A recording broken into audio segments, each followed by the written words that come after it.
कोरोनाको चपेटामा परेका कृषकलाई अहिले सलहको त्रास रहेको छ। सलह नेपालमा आउने सम्भावना कम रहेको अनुमान गर्दै आएका विज्ञले तर नेपालमा अहिले धेरै जिल्लामा सलह प्रवेश गरेको छ। यससँगै कृषकहरूको मुहारमा निराशा छाएको छ। सलह नेपाल प्रवेश गरिसक्यो, अब के गर्ने, कसरी सलहबाट आफ्नो बाली बचाउन सकिन्छ, सलहले क्षति गर्ने सम्भावना कति छ, साथै नेपालमा सलह आउने सम्भावना कम भए पनि कसरी सलह नेपाल आइपुग्यो लगायतका प्रश्न सबैको मनमा अडिएको छ। यस्तैमा हामीले कृषि विभागका पूर्व महानिर्देशक डाक्टर डिल्ली राम शर्मासँग कुरा गरेका छौं।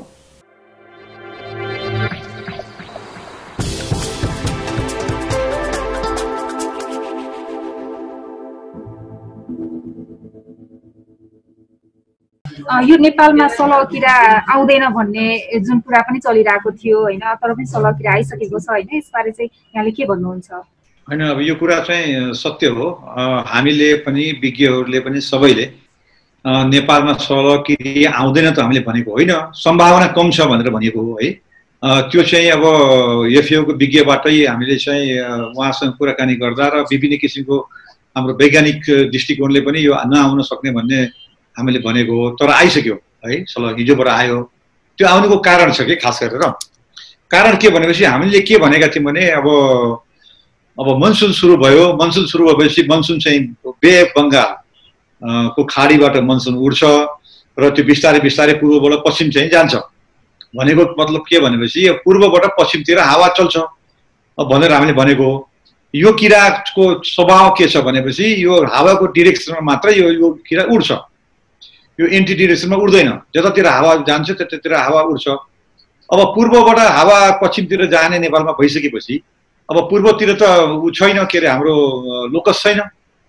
पूर्वतिर लोकस नभएपछि यो किरा आउने सम्भावना चाहिँ निकै कम छ भनेर भनेको हो। तर के भइदियो भने अस्ति बिहिबार र शुक्रबारको साँझसम्म यो हावाको डिरेक्सन यसरी चेन्ज भइदियो कि दक्षिणबाट उत्तर र पश्चिमबाट पूर्व हावा चल्यो। र त्यो बेलामा के भएको थियो भनेपछि किरा चाहिँ भारतको कुशीनगरसम्म आइपुगेको थियो। अब कुशीनगरसम्म आइसकेको किरा चाहिँ दक्षिणबाट उत्तर हावा चल्दाखेरि कुशीनगरबाट के भइदियो भने कुशीनगरका केही झुन्डहरू है, थोरै झुन्डहरू बाह्रतिर आए भने गोरखपुर साइडका केही झुन्डहरू चाहिँ हाम्रो चाहिँ रूपन्देहीतिर आयो। त्यसरी चाहिँ किरा प्रवेश भयो। यो चाहिँ हावाको डिरेक्सन चेन्ज भएको हुनाले प्रवेश गर्यो। हजुर, जस्तो यो अहिले अब कति क्षति गर्ने सम्भावना छ, कस्तो होला त? हैन, क्षति चाहिँ धेरै यसको हुने सम्भावना चाहिँ छैन। किनभने चाहिँ यसको चाहिँ अब जुन यो स्वाम हो, यो स्वाम चाहिँ तपाईको चाहिँ अब जति मात्रामा हुनुपर्ने त्यति मात्रामा छैन नि, ठुलो छैन, एकदम सानो स्वाम नेपालमा। एउटा चाहिँ के छ भने इन्डियामा भएको स्वामको चाहिँ एउटा सानो पार्ट चाहिँ छुटेर आएको मात्रै हो यहाँनिर है। र यो ठुलो नभएको हुनाले धेरै क्षति यसले पुर्याउँदैन र त्यति आतिनु पर्ने पनि छैन। तर किरा आइसकेपछि क्षति फेरि हुँदैन भन्दैमा त्यसलाई चाहिँ फेरि व्यवस्था पनि गर्नु हुँदैन र यसलाई एक्सनमा जानुपर्ने हुन्छ। र यो चाहिँ एक्सनमा गएर यसको पपुलेसनलाई हामीले न्यूनीकरण गर्नुपर्छ। क्षति हुँदैन भने पनि होइन, क्षति चाहिँ हुन्छ। तर जसरी चाहिँ स्वामले यो लोकसले पुरै 100% क्षति पुर्याउने गर्छ, त्यो किसिमको चाहिँ सबै चाहिँ हाम्रा भएका बालीहरू तराईका सबै बालीहरूलाई क्षति गर्ने किसिमको चाहिँ स्वाम छैन, सङ्ख्या कम भएको हुनाले। अब यो सङ्ख्या कम भएका स्वामलाई पनि हामीले चाहिँ अझै कम गर्नको लागि विभिन्न चाहिँ हाम्रो चाहिँ कन्ट्रोलका उपायहरू चाहिँ हामीले अपनाउनु पर्ने जरुरी देखिन्छ। हजुर, यो नेपालमा कहिलेसम्म, कति समयसम्म रहने अनुमान गरिएको छ? अब यो किराको अवस्था हेर्दाखेरि के देखिन्छ भने दुईवटा अवस्थाका किराहरू यहाँ आएका छन् हैन। अब यो किराको के हुन्छ भने अब अन्डा पार्ने हैन, अन्डा पारिसकेपछि यसको चाहिँ अब बच्चा निस्किने, जसलाई हामीले चाहिँ होपर भन्छौँ हैन।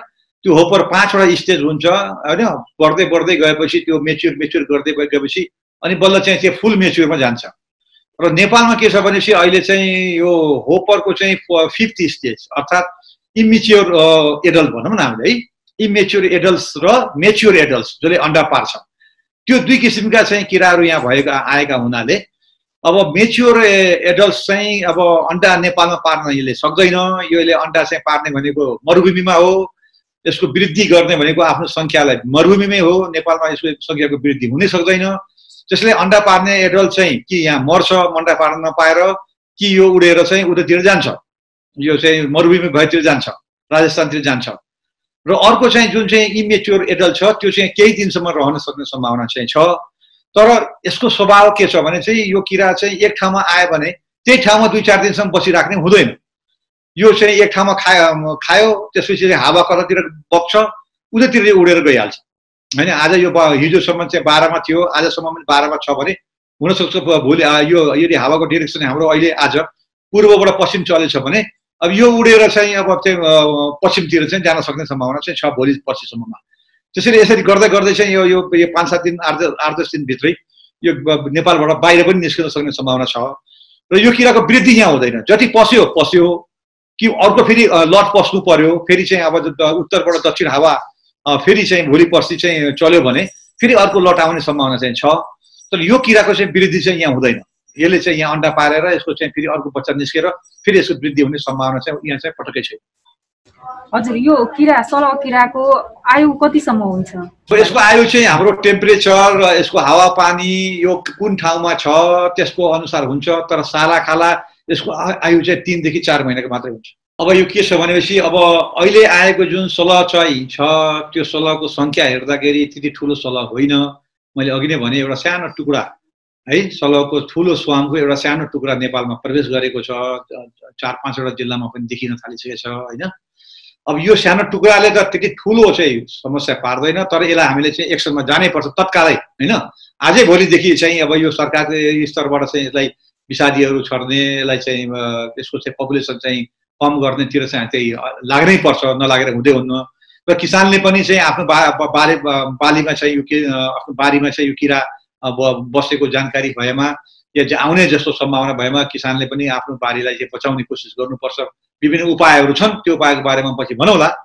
तर चाहिँ अब फेरि अर्को स्वाम, फेरि अर्को चाहिँ टुक्रीहरू चाहिँ यसै गरेर चाहिँ अब हावाको डिरेक्सन चेन्ज भएर फेरि उत्तरबाट दक्षिण हावा चल्न थाल्यो, पश्चिमबाट पूर्व हावा चल्न थाल्यो भने फेरि अर्को स्वाम आयो, फेरि त्यसै गरे पनि पटक पटक स्वाम आयो भने त फेरि ठुलो हानि पनि हुन सक्ने हुन्छ।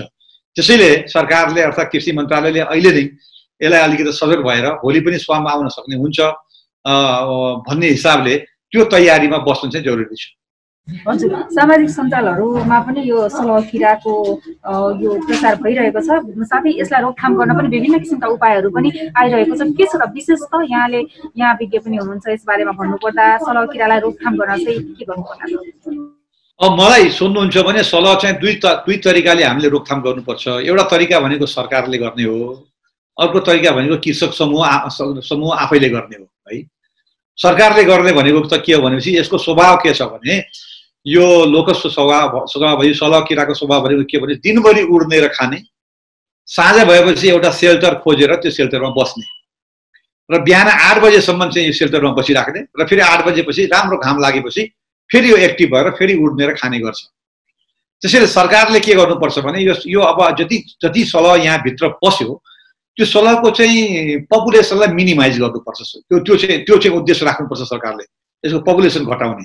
र पपुलेसन घटाउने भनेको विषादीदेखि बाहेक अरू केही पनि छैन। र विषादी चाहिँ उसले चाहिँ सरकारले कहाँ गएर सर्नुपर्छ भनेपछि अब त्यो सेल्टरमा गएर बिहान पख होइन, त्यहाँ विषादी सर्यो भने त्यसको पपुलेसन घट्छ। आज बिहान भोलि बिहान सर्नु हो भने त्यसको पपुलेसन आधा हुनसक्छ।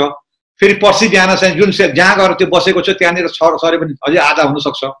त्यसरी चाहिँ पपुलेसन घटाउने गयो भने चाहिँ यसले चाहिँ यसबाट नोक्सानबाट हामी बस्न सक्छौँ, एउटा कुरा। दोस्रो चाहिँ किसान दाजुभाइ दिदीबहिनीहरूले आफ्नो खेतमा नोक्सानबाट बचाउनको लागि एउटा कम्युनिटी अभियान चलाउनुपर्छ। सिङ्गल 2-4 जना किसान लागेर हुँदैन, आफ्नो गाउँकै एउटा कम्युनिटी बनाउने। त्यो ठाउँमा यदि सल्लाह आइरहेछ भने जानकारी आयो र सल्लाह आएको जानकारी भयो, सल्लाह आएको देखियो, बस्न खोज्यो भने आफ्नो खेतमा गएर चाहिँ तपाईँको चाहिँ थाल बजाउने, म्युजिक बजाउने, ठुलो आवाज निकाल्ने कुनै तरिकाले अथवा धुवाँ लगाउने हैन, अथवा कुनै जालीले त्यसलाई चाहिँ अब छेक्ने, घेर्ने, समात्ने आदि इत्यादि काम चाहिँ गर्नुपर्छ, जसले गर्दा आफ्नो खेतका बालीहरू चाहिँ हाम्रो चाहिँ किसान दाजुभाइ दिदीबहिनीले बचाउन सक्छन्। र त्यसै गरेर अहिले हेर्नुहोस् धानको सिजन छ, धानको ब्याड पनि छ। ब्याड चाहिँ धेरै ठुलो एरियामा हुँदैन, सानो एरियामा हुन्छ। त्यो ब्याडलाई अत्यन्त जरुरी छ जोगाउनको लागि अहिले है। त्यो ब्याड जोगाउन सकिएन भने फेरि भोलि हाम्रो धान खेती हुन सक्दैन। रोपाई चाहिँ हाम्रो फेरि बन्द हुन सक्छ। त्यसैले त्यो धानको ब्याज जोगाउनको लागि हामीले चाहिँ के गर्नुपर्छ भने हामीले चाहिँ केही जालीले अथवा चाहिँ झोलले कसैले त्यो ब्याजलाई छोपिदिने, जसले गर्दाखेरि त्यो भित्र चाहिँ सलह नपसोस् र त्यसलाई नोक्सान नगरोस्। यस्तै किसिमको चाहिँ मेथडहरू अपनाएर पनि हामीले चाहिँ त्यो सलहलाई चाहिँ हामीबाट चाहिँ हामी जोगिन सक्छौँ। हजुर, यसै विषयमा एउटा कुरा पनि जोड्न मन लाग्यो। जस्तै यहाँ छ नि ड्रम बजाएर कुनै त्यो ध्वनिको कारणले पनि सलह नियन्त्रण गर्न सकिन्छ भनिन्छ, यो के हो खासमा? हो, मैले अघि नै भने नि, यो किराको स्वभाव के छ भने यसले साउन्ड कुनै किसिमको आवाज चाहिँ सुन्ने बित्तिकै यो तर्सिन्छ र त्यो आवाज भएको ठाउँमा यो किराहरू जाँदैन। आवाज जहाँ निस्किन्छ त्यो ठाउँमा त्यो किराहरू बस्न चाहँदैन। धेरै तर्सिने भएको हुनाले त्यो आवाज निकाल्यो भने त्यो ठाउँमा त्यो अब त्यहाँ भएका अब के छ हाम्रो तरकारी छ अथवा चाहिँ धान छ अथवा गहुँ मकै के अरे यो चाहिँ मकै अथवा चाहिँ सुगर किन यस्तै अब अहिले तराईमा भएका बालीहरू जे छ त्यो ठाउँमा आवाज निकाल्यो भने त्यो ठाउँमा नबसेर अन्त चाहिँ यो जान खोज्छ। हजुर, जस्तो यो सलह किराले खाने मुख्य बालीहरू के रहेका छन् त, के कस्तो खान्छ? होइन, यसको खाने बाली यो त्यो भन्ने छैन, हरियो सबै खान्छ यसले बाली नै नपायो भने रुख पनि खाइदिन्छ होइन। यो एकचोटि कुनै ठाउँमा बस्यो, यसको चाहिँ पुरै समूह बस्यो भने त्यो बसेको ठाउँमा यसले पुरै 100% नोक्सान गरेर यसलाई सबै खाएर मात्रै यो उड्छ है। त्यसैले यो बाली त्यो बाली भन्ने जस्तै अहिले हामीले चाहिँ फल अर्मियमको कुरा गरिरहेका छौँ। अहिले योभन्दा पहिला जुन आएको थियो यो चाहिँ तपाईँको चाहिँ आर्मिवम होइन, त्यसले त खालि अहिले मकैलाई मात्र त्यसले असर पारिरहेको छ। यो किराले त हरियो भनेको कुनै कुरो यसले चाहिँ हेर्न चाहँदैन, यसले हरियो पाउने बित्तिकै यसले सबै चाहिँ खाइदिन्छ। यो बाली त्यो बाली भन्ने छैन। हजुर, अहिलेसम्म यता मैले फौजी कुराको पनि कुरा गर्न मन लाग्यो। फौजी किरा पनि अहिलेसम्म नियन्त्रणमा आउन सकेको छैन होइन। यदि यो सलह किरा पनि नियन्त्रणमा नलिए कस्तो होला होइन, यसले चाहिँ कस्तो असर पर्छ? होइन, असर त पर्दै नै भयो नि। अब सलह हामी कहाँ कम पसे पनि त्यसले त अब खेतमा बसेपछि त नोक्सान पुर्याउँछ नि है। त्यसैले यसलाई त तत्कालै चाहिँ मैले त आज मन्त्रालयमा मन्त्रीजीको अध्यक्षतामा एउटा मिटिङ पनि थियो, मलाई चाहिँ विज्ञ रूपमा बोलाइएको थियो। मैले मन्त्रीज्यूलाई त्यहाँ चाहिँ स्पष्ट रूपमा उहाँलाई चाहिँ मैले अनुरोध पनि गरेको छु कि यो अब कुरा मात्र गर्ने होइन, अब यसलाई चाहिँ एक्सनमा जानुपर्छ भनेर। मन्त्रीज्यू पनि एकदमै सहमत हुनुहुन्छ, उहाँ पनि एकदमै एक्सनमा गइहाल्नुपर्छ भन्ने कुरा निर्देशन दिनुभएको छ आफ्नो कर्मचारीहरूलाई।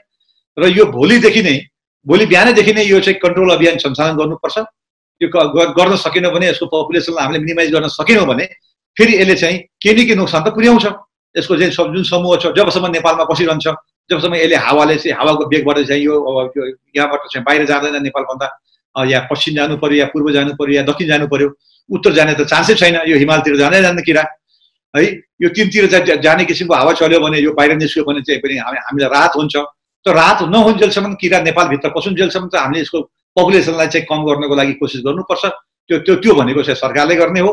अब केन्द्रीय सरकारले, केन्द्रीय मन्त्रालयले प्रोभिन्स सरकारसँग होइन, प्रदेश सरकार र चाहिँ स्थानीय निकायसँग समन्वय गरेर र केन्द्रीय सरकारले आफ्नो सपोर्ट दिएर विषारीदेखि लगायत चाहिँ विभिन्न किसिमको इक्विपमेन्टहरूको सपोर्ट गरेर उहाँहरूलाई परिचालन गरेर कुन ठाउँमा किराहरू चाहिँ सेल्टर गरेर बसिरहेका छन् त्यसको चाहिँ पत्ता लगाएर तत्कालै चाहिँ त्यो पत्ता लगाउनुपर्छ। साँझको बेलामा त्यो पत्ता लगाउने भनेको साँझ हो, लगाएर तुरुन्तै भोलिपल्ट बिहान चाहिँ त्यसलाई चाहिँ निराकरण गर्नेतर्फ चाहिँ लाग्नै पर्छ। त्यो लाग्न सकेन भने चाहिँ भोलि चाहिँ नोक्सान हुन चाहिँ सक्छ। तर जति चाहिँ सलहले नोक्सान गर्नुपर्ने त्यो किसिमको नोक्सान चाहिँ नेपालमा हुन सक्दैन, किनभने चाहिँ सलहको त्यो ठुलो मास चाहिँ नेपालमा आएको छैन। हजुर, यता किसानहरूलाई कसरी जानकारी दिन सकिन्छ यो सलहबारे? एकदम राम्रो कुरा सोध्नुभयो तपाईँले। आज चाहिँ मन्त्रालयमा यो पनि कुराको छलफल भएको थियो कि एउटा इन्फर्मेसन दिनु पर्यो किसानलाई, सलह कता छ, कहाँ छ, कुन ठाउँमा छ, हावाको बेग कतातिर छ, कहाँ आउने सम्भावना छ भन्ने कुरो किसानलाई चाहिँ त्यो चाहिँ अब कुनै माध्यमबाट, अब रेडियोबाट, टेलिभिजनबाट या कसैबाट अथवा टेलिफोनबाट चाहिँ बेला बेलामा चाहिँ यसलाई चाहिँ सूचना जारी गर्नु पर्यो भन्ने कुरा पनि त्यहाँ छलफलमा भएको छ। त्यो पनि एउटा चाहिँ राम्रो पक्ष छ र किसानलाई जानकारी हुनु पर्यो पहिलो कुरो कि त्यो सलह कहाँ छ र भोलि चाहिँ म कहाँ आउँछु कि आउँदैन, यो कुन डिरेक्सनमा हावा छ भन्ने कुरो किसानलाई त्यो किसिमको इन्फर्मेसन चाहिँ सरकारले दिनु जरुरी छ पहिलो कुरो। दोस्रो कुरो चाहिँ सल्लाह आइसकेपछि अब किसानहरूले चाहिँ कसरी चाहिँ अगाडि बढ्ने भन्ने कुरा अघि नै मैले भनेको अनुसारको होइन। अब कतिपय ठाउँमा त चाहिँ अब समात्न पनि सकिन्छ, जाली लगाएर समातेर पनि हामीले पपुलेसन कम गर्न सकिन्छ र त्यहाँ बारीलाई नोक्सानबाट बचाउन सकिन्छ। अनि अर्को उपाय भनेको त आफ्नो बारीमा बस्न नदिने हो कि खास गरेर होइन। सबै किसानले सबै लाग्नुपर्छ मैले पनि। मैले 4 वटा किसानले आफ्नो बारीमा पस्न नदिएर त हुँदैन नि। फेरि 5औं किसानको फेरि बारीमा त त्यो बस्छ। त्यो भएको हुनाले चाहिँ हरियो हाम्रो भएको छ, सबै बाले हाम्रो सबैजना एकजुट भएर त्यो किरालाई चाहिँ आफ्नो समुदायबाट आफ्नो गाउँबाट भगाउने कोसिस गर्नुपर्छ र अर्को ठाउँमा जान्छ फेरि अर्को गाउँले भगाउने कोसिस गर्नुपर्छ। यसरी नै हाम्रो चाहिँ बालीलाई हामीले बचाउनुपर्छ।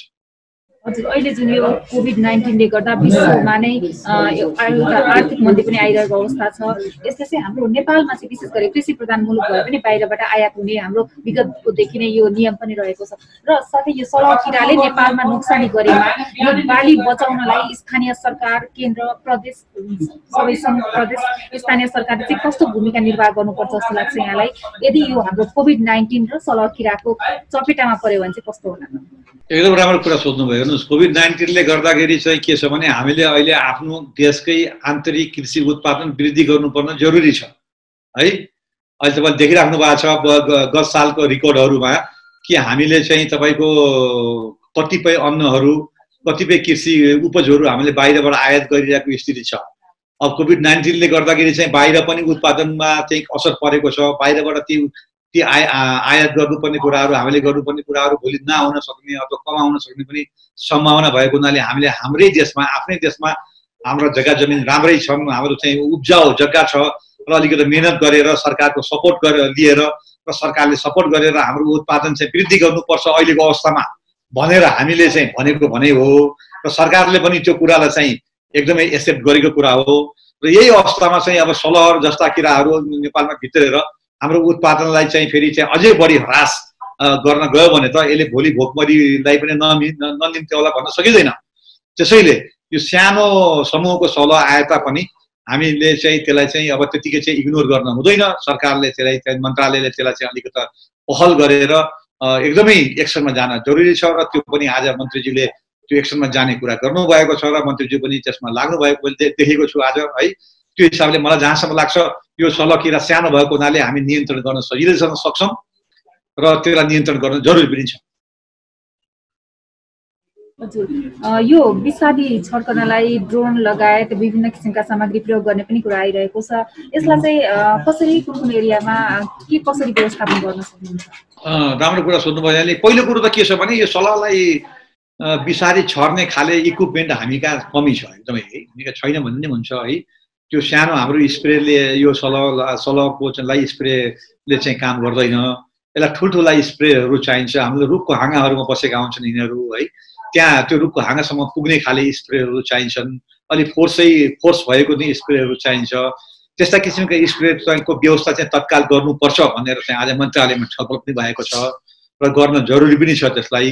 र मैले त त्यहाँनिर मन्त्रालयमा चाहिँ एउटा सजेसन पनि दिएको थिएँ, हामीसँग अहिले त्यस्ता किसिमका इक्विपमेन्ट छैन भने हामीले दमकल प्रयोग गरेर भए पनि हामीले चाहिँ त्यो सलहलाई नियन्त्रण गर्न सकिन्छ।